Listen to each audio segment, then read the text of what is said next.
বন্ধুরা, আশা করছি সবাই ভালো আছো। তো দেখো, পৌষ সংক্রান্তি আসেনি এখনো, আজকে পৌষ মাসের 16-17 তারিখ।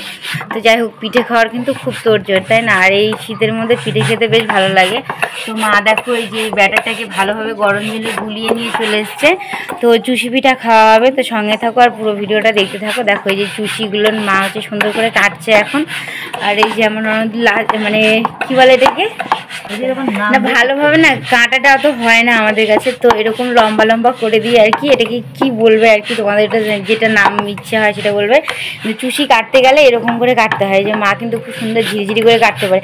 আর আমরা কাটতে গেলে এরকম লম্বা এত তাড়াতাড়ি হয় না, মানে একটা একটা করে নিয়েও অল্প অল্প করে অনেকটা টাইম লাগে, এই জন্য সেইভাবে কাটি না। তো মাকে এরকম লেচিগুলো বানিয়ে দিই আমরা লম্বা লম্বা, একদম দেখো সলতার মতন করে দিই এগুলো। আর মা হচ্ছে ফটাফট ফটাফট করে কেটে নেয় এটা। তো সঙ্গে থাকো আর দেখতে থাকো। এখন এটার মধ্যে আমি মাকে গোল গোল করে দেবো, ওটাতে নরম করে দিচ্ছে। আর সবাই বানিয়ে নিয়ে পিঠেটা কিন্তু তো কড়াইয়ের মধ্যে দেখো, যেহেতু হচ্ছে পিঠা, তার মানে হচ্ছে দুধ তো লাগবেই। আর এখন না গরুর দুধের খুব সংকট, তো প্যাকেট কিনে নিয়ে আসা হয়েছে 2 কিলো। এটা 1 কিলো করে এক একটা প্যাকেটে থাকে, তো 2 কিলো দুধ দিয়ে দেওয়া হবে। আর চুষিটা পুরো কাটা হয়ে গেছে, তো একটা ঢালা হয়ে গেছে, আর একটাও ঢেলে দিলাম। তো দেখো পিঠেগুলো কিন্তু সুন্দর কাটা হয়েছে, একদম দেখতে হেভি লাগছে। আর এই শীতে এইরকম পিঠে কিন্তু দুর্দান্ত লাগে, যার কোনো মানে কি বলবো, একদম পুরোনো দিনের স্বাদ। মা কথা বলছে।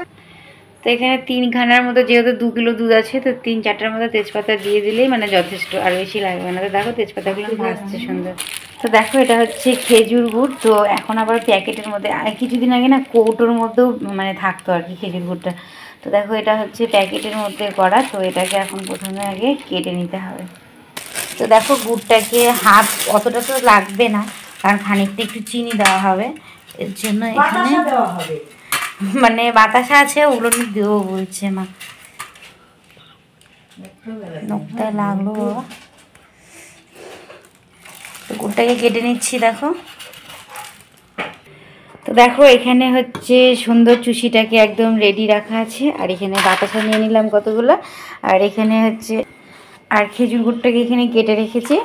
এখন বাতাসাগুলো নিজে দুধটার মধ্যে দিয়ে দেবো। দুধটা দেখো ভালোভাবে ফুটে যাচ্ছে।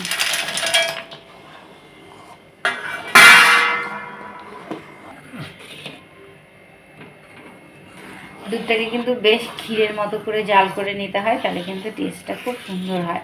আর গুড়টা একটু মানে দেখবে কি করে, দুধ অনেক সময় না গুড় জন্য দুধটা ফেটে যায়। তো কি আলাদা একটা বাটিতে বা কিছুতে নিয়ে সেটাতে টকবক করে জাল করে একটু ফুটিয়ে দেখবে, তাতে দেখবে যে গুড়টা ফাটে কিনা। যদি ফেটে যায় তাহলে ওই গুড়টা ভাববে যে দুধে দিলেই দুধটা পুরোটাই ফেটে যাবে একদম।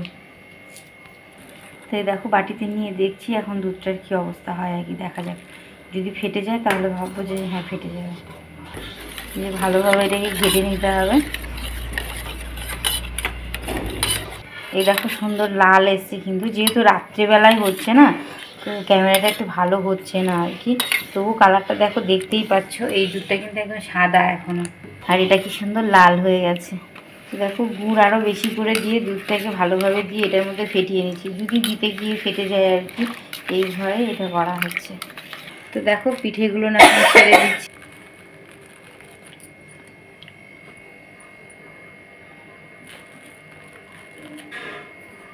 পিঠেগুলো দিয়ে খুব আলতো করে হালকা হালকা করে নাড়তে হয়, নাহলে ভেঙে যাওয়ার চান্স থাকে।